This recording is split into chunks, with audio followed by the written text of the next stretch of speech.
Apa sih yang terlintas di pikiranmu ketika mendengar kata pantura? Pantai, macet, jalur mudik, atau malah dangdut? Ku tak bahagia. Tapi selain itu, tahukah kamu kalau beberapa tempat di Pantura masih meneruskan tradisi maritimnya? Salah satunya di Rembang.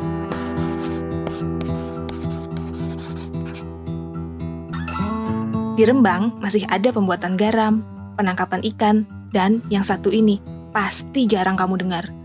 Pembuatan perahu tradisional di Kecamatan Sarang. Wilayah Sarang ini itu terkenal untuk pembikinan kapal sampai ke nasional.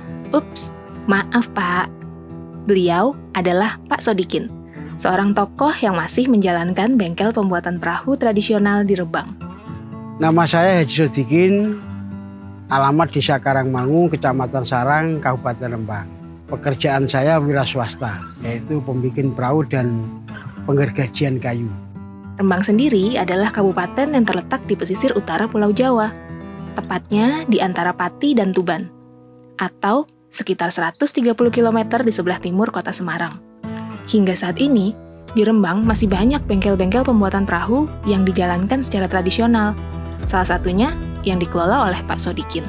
Saya membuat perahu mulai 97. Tapi sebelum kita 97, kita pengalaman pembikinan perahu itu saya sejak SD. Karena yang istilah penggalang, artinya itu yang kontraktor itu asalnya kakak saya. Saya mengikuti dan akhirnya saya bisa bekerja ikut pembikin perahu.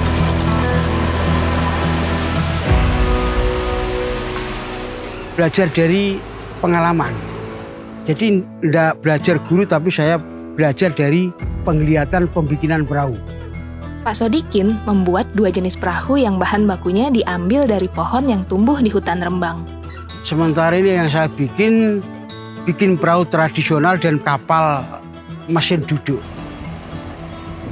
Bahan baku sementara ini dari wilayah Rembang saja. Artinya hutan di daerah Jatirogo, itu untuk kayu jati. Tapi yang untuk pembikinan kapal besar seperti kapal Juana, kapal Pati itu dari Kalimantan, tapi belinya kayu di Surabaya. Perahu itu untuk penampung. Artinya penampung itu cuma muatan saja, tidak mencari ikan. Perahu Sarang sudah digunakan berlayar oleh para nelayan. Salah satu perahunya bahkan pernah berlayar hingga ke Papua. Kita cerita untuk pembikinan kapal atau perahu. Yang ini jenis perahu tradisional yang saya duduk ini. Yang sebelahnya ini kapal mesin duduk itu yang berlayarnya sampai ke Papua ini. Proses pembuatan perahu sendiri memiliki durasi yang berbeda-beda. Pengerjaan kalau perahu ini kurang lebih 4 bulan. Tapi yang kapal besar itu kurang lebih 8 bulan. Dalam proses pembuatannya, Pak Sodikin seringkali menemui beberapa tantangan. Salah satunya tentang efisiensi pemanfaatan kayu yang akan digunakan untuk menjadi perahu. Istilah penggalang kapal itu, kalau tidak pengalaman mengatur kayu, itu memang susah. Masalahnya tukang ini kan borongan, Mas. Istilahnya dia itu gimana biar cepat pekerjaannya, biar cepat dapat uang banyak kan gitu. Jadi kalau tidak ada yang ngatur ya, dia bikinnya ya seenaknya. Jadi seperti saya ini, saya harus pandai ngatur kayu. Lantas, apa yang menjadikan perahu buatan Kecamatan Sarang berbeda dari perahu lain? Kalau di Pekalongan itu kan kerangkanya dibikin dulu. Itu tidak ada pakunya sama sekali, dia pakai baut.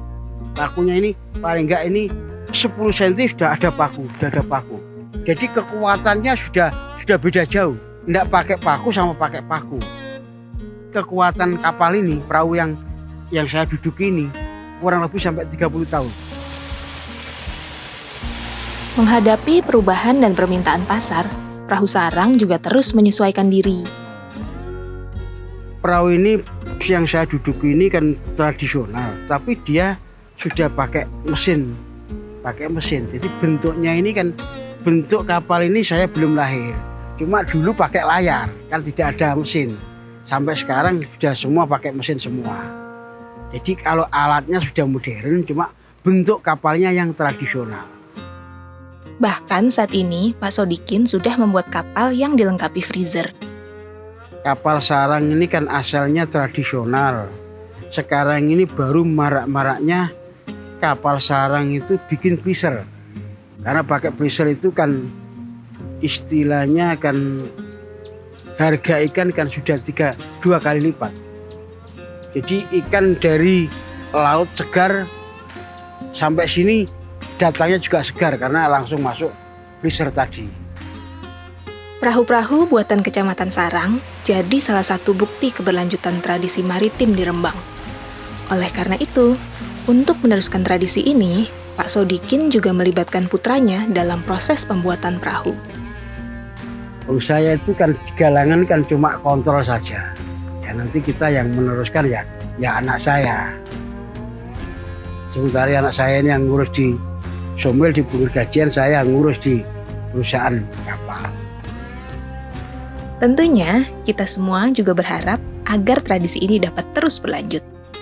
Terima kasih Pak Sodikin sudah turut menjaga tradisi ini.